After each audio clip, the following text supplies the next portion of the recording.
Selamat pagi saudara-saudari. Kita bertemu lagi untuk melihat dari Mazmur. Hari ini kita akan mendengar daripada Mazmur 11. Untuk pemimpin biduan dari Daud. Pada Tuhan aku berlindung, bagaimana kamu berani berkata kepadaku, terbanglah ke gunung seperti burung. Sebab lihat orang fasik melendur busurnya. Mereka memasang anak panahnya pada tali busur untuk memanah orang yang tulus hati di tempat gelap. Apabila dasar-dasar dihancurkan, apakah yang dapat dibuat oleh orang benar itu? Tuhan ada di dalam baiknya yang kudus. Tuhan datangnya di syurga. Matanya mengamati, sorot matanya menguji anak-anak manusia. Tuhan menguji orang benar dan orang fasik, dan dia membenci orang yang mencintai kekerasan. Dia menghujani orang-orang fasik dengan alang api dan perang angin yang menghanguskan. Itulah isi piala mereka. Sebab Tuhan adalah adil dan dia mengasihi keadilan. Orang yang tulus akan memandang wajahnya. Ini adalah satu mazmur tentang Tuhan, tempat perlindungan bagi kita. Ya, sememangnya dalam keadaan hidup kita sentiasa kita melihat banyak kefasikan ataupun satu kejahatan yang telah terjadi. Dia seolah-olah seperti sebenarnya aku sekarang berada di KL. Saya masih ingat kali pertama saya berada di KL, saya rasa sangat gembira. Tapi lama-lama kalau orang yang berada di kota ni saya dah tahu pada waktu masa terkini lah. Tapi kalau anda berada di KL kian begitu lama, terutamanya kalau di pusat, kita rasa sangat terdesak. Sebab apa? Terutama dengan bangunan-bangunan yang ada. Kita lihat bangunan yang tinggi, seolah-olah ketesakan tu terjadi. Kita seperti dicekik secara rohani.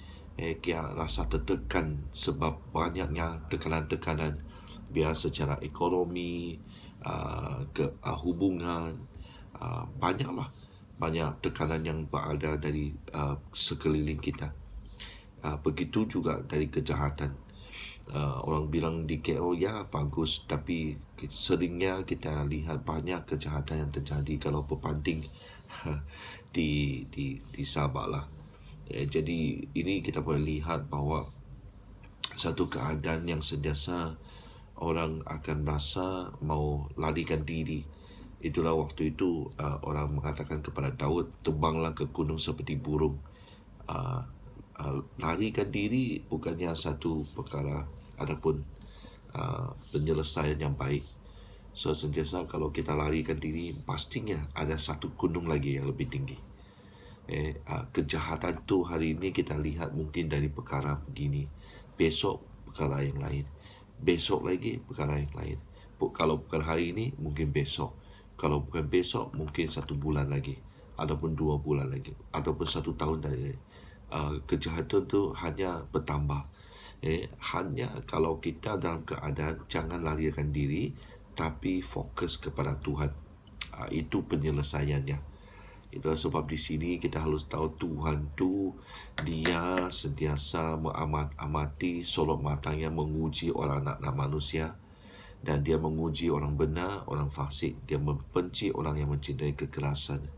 Dia menghujani orang-orang fasik dengan alang api dan perang angin yang menghanguskan. Ini isi pialanya. Dan Tuhan dia adalah adil dan dia mengasihi keadilan. Hanya dia katakan di sini, orang yang tulus akan memandang wajahnya. Fokus kepada Tuhan, memandang kepada Tuhan. Itu yang akan membuat kita tidak perlu kita larikan diri, tapi mencari tempat perlindungan di Tuhan.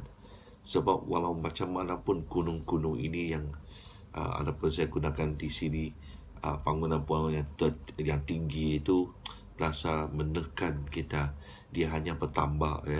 Baru saya melihat banyak bangunan yang tinggi tak perlu terjadi. Ada satu bangunan yang masih dalam prosesnya adalah setinggi 108 tingkat. Wah, itu luar biasa. Itu akan menjadi bangunan tertinggi sudah. Jadi itu macam satu, ya, dalam kehidupan kita. Kalau kita larikan diri untuk kejahatan yang bertingkat mungkin 50, tak lama kita akan jumpa satu lagi 60, ya. Dah lama 70, dah lama 80, dah lama 100. Nah, sekarang 108 tingkatnya. Jadi walaupun kita dapat mungkin larikan diri untuk tidak elakkan diri tidak melihat gunung yang sedemikian, tapi masih nanti pasti akan jumpa lagi satu yang lebih tinggi. Jadi untuk sebagai seorang yang tulus hati, kita harus tahu adanya Tuhan berada di sana. Tuhan yang di mana Dia kepala kepada semuanya, sebab Dia penciptanya. Kalau kita memandang kepada wajahnya, pasti kita dapat menjadi tempat perlindungan.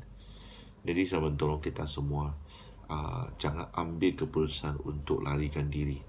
Ada juga di sini, kalau di kota yang besar, banyak orang cuba lepas larikan diri, rasa mereka masih gagal.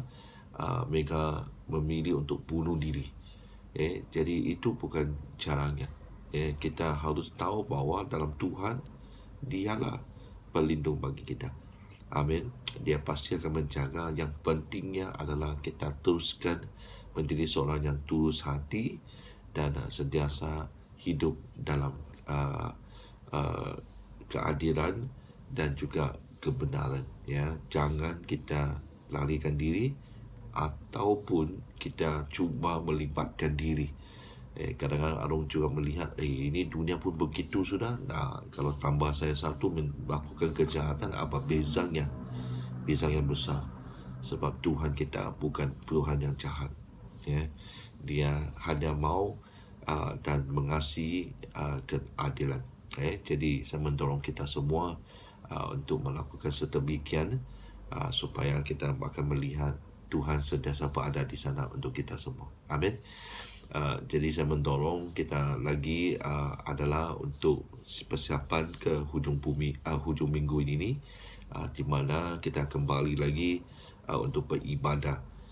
Jadi beratur dengan baik-baik, siapkan diri kembali ke gereja untuk beribadah bersama. Amin. Tuhan memberkati.